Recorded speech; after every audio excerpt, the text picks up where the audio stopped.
அதாவது இப்போ சமுதாயத்தில் இருக்கிற சில தீங்கான பழக்கங்கள் இருக்குன்னு சொல்லியிருக்கிறீங்க, தேவையில்லாத பழக்கங்கள் இருக்குன்றீங்க.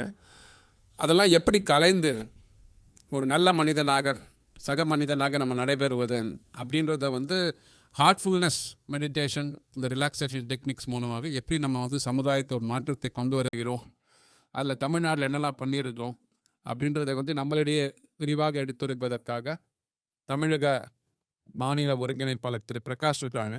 அவர்களை பேசுமாறு மேடைக்கு அழைக்கிறேன்.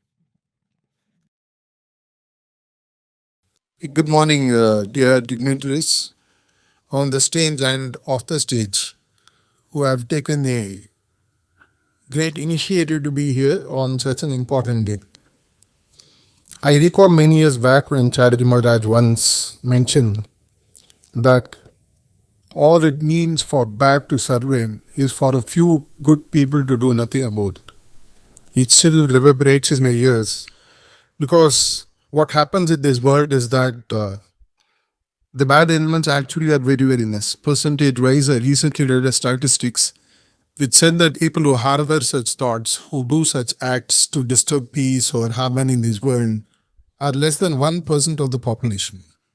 The rest of the 99% population actually are peace-loving, law-abiding citizens who want peace and happiness in this world. But the biggest challenge is that they think that their voice will not be heard, and hence they keep quiet. So such audiences, such gatherings being a bit different because we just not communicate, we also practice what we preach.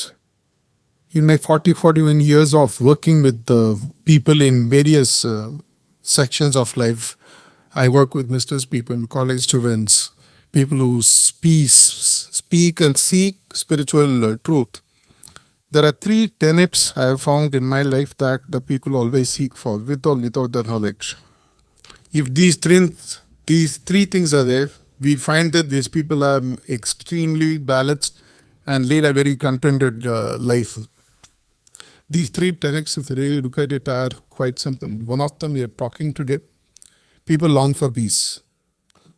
For example, you are quite wealthy, everything is going fine for you, but there is no peace at home. Would you need a life like that? Would you want to lead a life something like that? The second tenet is people seek for happiness. I may have peace, I may have wealth, but if I'm not happy with what is happening around me, I'm not going to be really leading a life that is worth mentioning about. The third thing which is important is the growth that we all see for.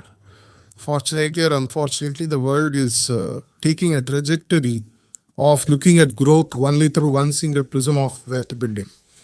Even in growth, it's about building of knowledge, building of experiences, continuous expansion of your consciousness, your ability to inspire people of the next generation. So if you really look at the 360-degree life, we are looking at balancing 3 aspects of life: peace, happiness, and growth. And if you really look at the fundamentals of achieving these 3 elements in life, there are only 2 things that we all have in common. We have it in abundance and we have it in common. But unfortunately, we've never been spoken to about this. The power of thought and the power of the heart. When your thoughts that emanate from your mind is pure, and that your heart reverberates with love and compassion for the entire universe. I am very sure this is what Muhammad Sahib taught. I am very sure this is what Jesus Christ taught. I am very sure this is what many of the Jain elders taught, Buddhists taught, many of the Shankaracharyas taught. But unfortunately, we have Tamila Soramari Tumba Vittu Vala Unikiranan. We are left the substance of the learning, and we have institutionalized many of this learning into solidified objects. All they wanted is purity of thought. If your thoughts are pure, Daji, our global guide, keeps always saying that the highest challenge today the world faces is pollution of the highest order, which arises from pollution of the thought. The thoughts that I have per day, in some way, many of us think that sound is the only thing which transfers as vibration. We do not understand. Sometimes in the morning when I was speaking to the dignitaries who are here with us, they said the moment they entered the ashram, they felt a sense of peace and tranquility. I wanted to tell them that, but I thought I would tell them here on the street that it's nothing but what they felt is the vibrations of the people who are here. who are meditating for peace of the world, for harmony of the world, for compassion to discern. It is not that people who speak about peace are weak, except that they have a much longer fuse, that's all. Sometimes the shorter fuse bursts faster and it creates a chaos in the world, thinking that it is the bad element which are burning. It's actually not so. In Heartfulness Institute, we have been practicing this silently for 100 years. 70 years as an institution, or Sri Ramchandra Mission or Heartfulness Institute, where we do nothing but help people regulate their thinking and balance their heart centered on love and compassion. Is all we do. And hence, we transcend what with religions practice. We are not worried because we are present today in 180 countries span over. We have people from all the faiths. In fact, in the month of March this year, there was a global spirituality mahotsav that we held in the global headquarters, Kanha, Shanti, and Hyderabad, where there were more than 300 spiritual and religious leaders of all faith who stayed together on the 15th, 16th, and 17th of March, 2024, sitting together, praying together for global peace. And the theme was something like what one of our speakers mentioned here, Vasudeva Kukumpakam, where it's about from inner peace to global peace. We really mean what we really say, and we say what we will. This today is not the first initiative, and this is not going to be the last initiative either. We want all walks of faith to come together, to be together. It is in the differences that we find how we can stay together. After all, a wife who steps into a family where there is no blood relation, and she stays for the rest of life in that family, despite all the differences that they have. If it can happen in one single family, why not in this global family? We all have a common goal. Religion teaches us to attain the highest aspiration, which is nothing but God realization. This is what Prophet has professed, this is what Jesus Christ has said, this is what all the religions say. And if that can be done by bringing peace and harmony and allow unlimited growth to all the people by just altering your thought, your ability to have purity of thought. When I actually sit next to you and I wish nothing but booklet for you, doesn't matter, I have to succeed, you have to fail. That's a very own fashion. The universe, as they say, has so much to give that we don't need to worry about dividing what is in front of us. There is enough for all of us to take everything. Still, the universe will have so much left. 2 days back, I was watching on YouTube channel, one famous actor was speaking about we being nothing but less than 1/1,000,000th of a speck in the size of this universe. Actually, to really look at global universal map, yep, it does not even exist. We are a speck of dust, even the size of the earth. And within that, we are individuals who are power-oriented by our individual identities and clash of egos, saying that you are bigger, I am bigger, you are smarter, I am smarter, either at a human level or in any other level. If we can unify this, purify our thought for a peaceful coexistence, and fill our heart with love and compassion, wouldn't this be a far better universe than what it is now? I'm very sure that all you might have heard this famous quotation from a very famous English poet who said, I think George Kanha who said, at least if not better than what he found the world that he inherited, can you at least leave it as it was when you actually came here? He said something that you can do. This is what in Heartfulness Institute we are then striving to do.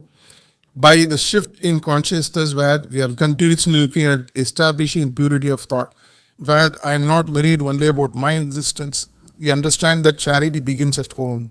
We understand that you have to be happy before you can allow someone else to be happy. You have to be peaceful. You have to keep growing, at least have the basic affinities and stuff in life before you can peacefully coexist with the other person.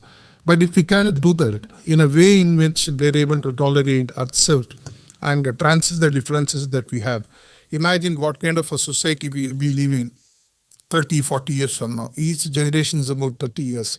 And 30 years from now, when your children and grandchildren are going to grace this world, and if they look back 30, 40 years from now, if they ask you, Grandpa, you had a chance, you had a choice of changing the world, why didn't you win? What answer will we have?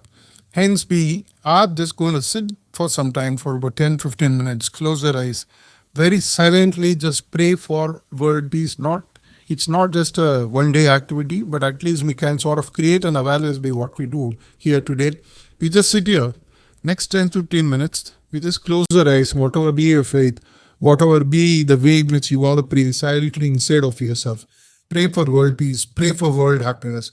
Pray that the world will grow together with all of us. The world is abundant. The universe is abundant. God is abundant. Let's all have all that it takes for us to be together and move on so that we live a far better universe than what we have inherited. I'll just move back to my seat now. The commentator will take over. He'll ask you to close your eyes. Sit for about 10-15 minutes. Close your eyes. Silently just send out positive vibrations to the world that peace, let peace be there. Let people live in harmony. People live in compassion. And people, let them reach whatever aspired goal that they have in life. If we can do that silently and then make it a habit, the way our friend Jodheti made a request to all of you to read one Tirukural a day. Every day we do actually as part of our heartfulness practice. Every day 9 o'clock, wherever we are, we silently close our eyes and sit. That all of the people in the world are connected to the hearts as brothers and sisters. We don't differentiate. We don't look at who is who, what's your color, what's your caste, what's your sex, what's your religion, whether you're rich or whether you're poor, whether you're intelligent or that doesn't matter.